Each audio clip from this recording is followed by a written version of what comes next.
ngayon yung sasabihin ko para wala akong ma-miss. I'm very aware and I know that there's a lot of false accusations in both sides sa hiwalayan namin ni Joshua. And he even made you think that I cheated on him. Una talagang inantay ko muna talaga yung family ko na makarating dito sa Thailand, makapag-travel dito sa Thailand, ako na makapag-travel din sa ibang bansa before making the statement. Kasi sila ang mas nagmamatter sa akin, ang family ko, ang presence ng family ko, yung pangarap ko sa parents ko, yun yung mas nagmamatter sa akin, not the unsolicited opinions of the one-sided people. And pangalawa, alam ko, aware ako na ang daming nagtatanong sa inyo kung anong dahilan ng breakup namin.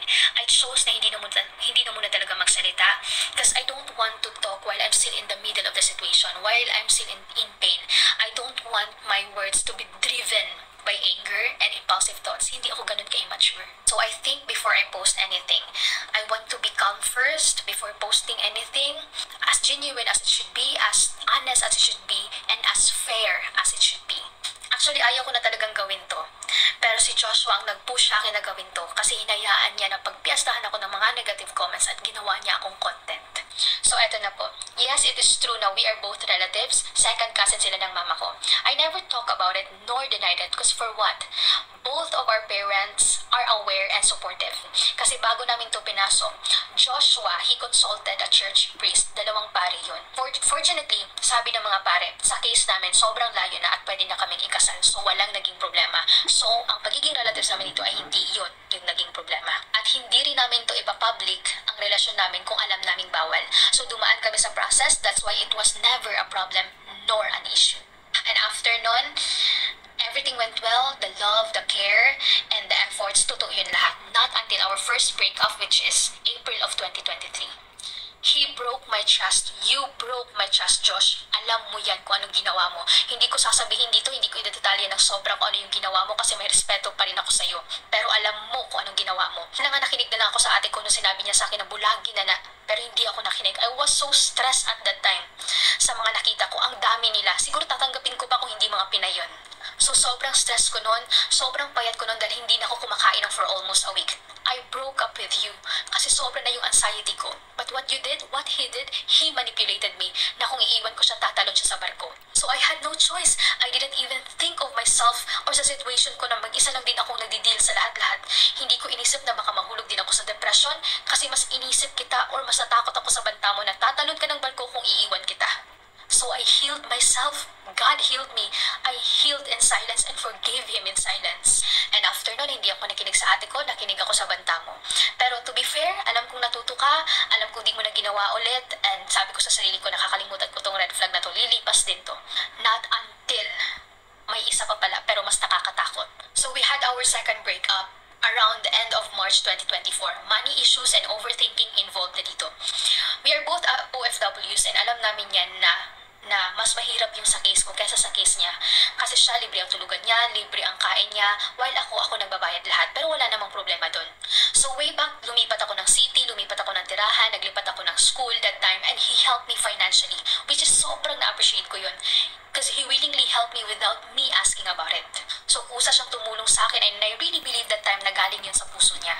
And every time he helped me financially, parati ko talagang sinasabi na mo, bawi na ko po, babawi lang talaga ako sa'yo soon. So fast forward tayo sa pangalawang dahilan ng breakup namin, na ito talagang pinaka nagpasad sa akin ng sobra. Dahil every time we had little arguments, always niyang ini-involve yung money. Lahat ng mga inutulong niya sa akin, sinusumbat niya sa akin.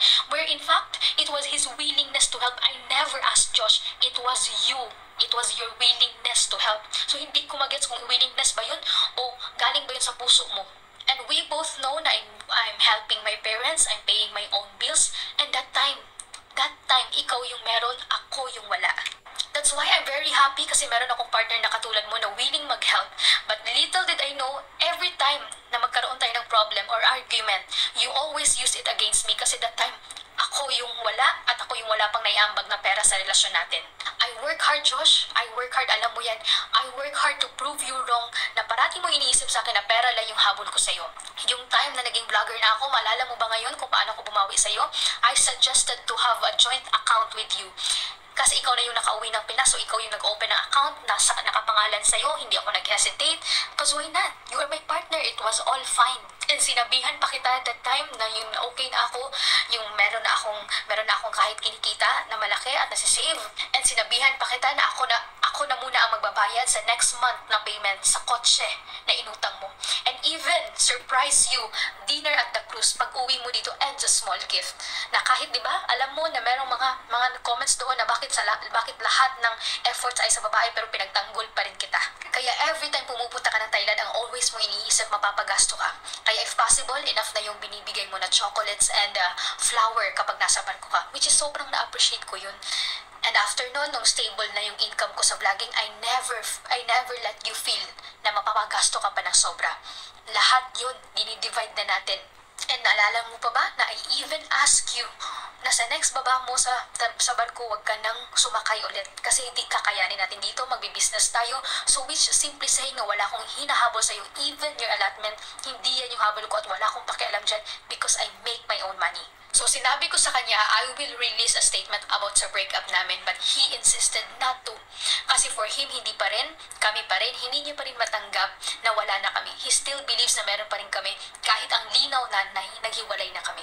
But anong sabi mo? Wag na akong mag-post dahil kukutyain ka sa barko ng mga kasama mo kasi followers ko sila. Ayaw mong mag-post ako ng statement kasi mapapahiya ka sa mga kasamahan mo. At tinakot mo ako na baka di mo kakayanin at tatalon ka naman sa barko. You manipulated me again. So sige, I listened to you, inintindi ko yung situation mo, but then one day, na-shock na lang ako, you started posting cryptic post as if I cheated on you. Dahil triggered ka kay Paul, na both alam natin na walang Paul, hindi ko pa kilala si Paul, hiwalay na tayo. Pero hindi mo matanggap, that's why para sa'yo, cheating pa rin yun. So what you did, you made our breakup a content. Sobrang na-overwhelmed ka sa views na wala ka nang halos pakialam kung ano yung mga sinasabi sa akin na parang wala tayong pinagsamahan, Josh. Pero anong sinabi mo sa akin? Walang cheer dyan kung walang ako man. Na kahit alam mo sa sarili mo, wala ka pa, nagbablog na ako, nagba-viral na yung vlog ko kahit di ka pa nakauwi ng Thailand, kahit di ka pa nakapunta ng Thailand. At yung worst na sinabi mo sa akin na never ko talagang makakalimutan sa buong buhay ko, kung wala ka, asa ko puluton. Kung wala ka, sana ko pupulutin. Grabe, you sound like a boy. You let others na pagpiestahan ako ng mga bad comments ng mga one-sided na tao kahit alam natin ang totoo. And then you acted like ikaw lahat ang tama, ako lahat ang mali. Without even realizing one of your posts, total marami namang sumusuko sa akin. Tama ka, buti na lang isa ako dun. Self-reflection ang kailangan natin, Josh, hindi pagpaparinig. And about sa engagement, ngayon i-reveal ko to dahil ito yung gusto mo. You proposed twice. Yes po, you proposed twice. Una sa condo ko, we had a fight. Sabi ko, tama na ni, it's not healthy anymore. Pero anong ginawa mo, lumuhod ka sa harapan ko, umiyak ka with a ring. Umiyak ka sa harapan ko while pleasing me to say yes. I was cornered, Josh. Wala na even ako, naisip akong sarili. Naan ako sa box, nakita ta kagahilak, nagaluhod sa ako Of course, naluoy ko sa imo kay gilove ta ka. Lumuhod ka sa harapan ko, umiiyak ka, wala akong nagawa, Josh. Kinalimutan ko yung sarili ko para sa'yo. And I said yes.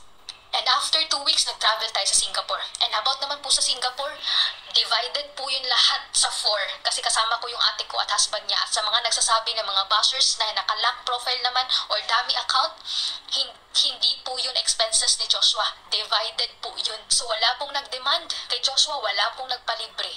At alam naman din namin kung sino yung basher na yan. So yung pa-Singapore po namin, it was a planned vacation. At nag-gets ko na kung bakit niya kinuha ulit yung singsing sa akin kasi magpropose siya sa Singapore ulit. Lahat po, yung proposal po sa Singapore, it was real. Lahat po ng emotions na yun, totoo po. Lahat po ng emotions na lumabas sa amin, totoo po yun lahat. Si Joshua, he cried kasi he knew na mag-yes ako. And I was genuinely happy to for him. Genuinely happy na nakita ko kung gaano siya kasaya that time. But I was crying inside. Nasabi ko sa sarili ko na wala na, eto na yung fate ko, hindi na ako makakalabas.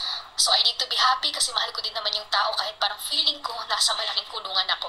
Pero sobrang shock ako nang malaman ko, sobrang shock kami ng ate ko nang malaman namin na hindi pala siya nag-ask ng blessing sa papa ko bago siya nag-propose sa akin. Dami niyang naging rason, kaya so busy siya, kahit nakauwi na siya ng Pinas, hindi niya talaga binigyan ng oras to. Kasi alam natin ang engagement, hindi yan basta-basta pinapasok. So kung pwede ko lang hubarin yung singsing, gagawin ko, but I don't want to ruin our day. Ikaw pa rin that time ang iniisip ko. So anong ginawa nating lahat? Tinulungan ka namin, natawagan yung papa ko at magkunwari na mag-propose ka anytime. Pero yung kawawa kong papa, walang kaalam-alam na tapos na. So as months passed, dahil sobrang boy, instead of being a man in a relationship, I'm slowly getting tired. So wala kang plano sa wedding, halos ako lang lahat. Kung hindi pa ako mag-initiate, wala lang sa'yo. And now about Paul, you considered it cheating. And I was very confident replying Paul on IG. Kasi nga wala na tayo, hiwalay na tayo, but still ikaw pa rin yung inisip ko that time kasi ina-access mo pa rin yung account ko. So I deleted the chat kasi baka tatalon ka. At gusto ko lang din po i-clarify na yung singsing po na binigay niya sa akin, wala na po sa akin. Binigay ko po sa mama ko at doon niya po kukunin. And also doon po sa mga paniningil ni Joshua sa akin ngayon, na alam ko na sinasabi mo sa mga friends mo, sa lahat ng sinisingil mo sa akin ngayon, sa tinulong mo sa akin, nagbabayad ako ngayon, alam mo yan at may resibo ako. At para naman po sa mga nagbabash sa akin, sa mga gumagawa ng storya, na gumagamit ng daming account na alam din naman namin kung sino-sino kayo at pababalik-balik lang po yung mga tao na yan. Salamat po sa paglaan ng oras at panonood sa akin at pagsustok sa akin. Sobrang na-appreciate ko po yan. At alam ko po na wala kayong ambag sa buhay ko at alam niyo po ba yung tawag sa inyo mga insecurada. And also sa pagsustok ninyo sa akin, tinutulungan niyo po ako. Kaya maraming salamat. So on top of this, ang natutunan ko po, a relationship will never work if one partner is independent and the other one is immature. So after all guys, I will always carry a deep appreciation for the love we shared. Josh, I know you were a good person and I know without a doubt na mahal mo rin ako. But over time, the constant conflicts, napagod ako. And I had to protect my peace too. I know I'm not perfect. I have my flaws, but I have to honor my own heart and sanity too. Alam mo, alam nating dalawa kung gaano natin minahal yung isa't isa, kung gaano tayo naging totoo sa isa't isa. We are both good persons, pero hindi tayo ang para sa isa't isa. So guys, may you continue to support and show your love as we take on our individual paths. And this will be the last time too na magsasalita ako about this. But for now, we are working on ourselves for ourselves. Muli, maraming salamat po sa inyong pagmamahal, Sir Jan.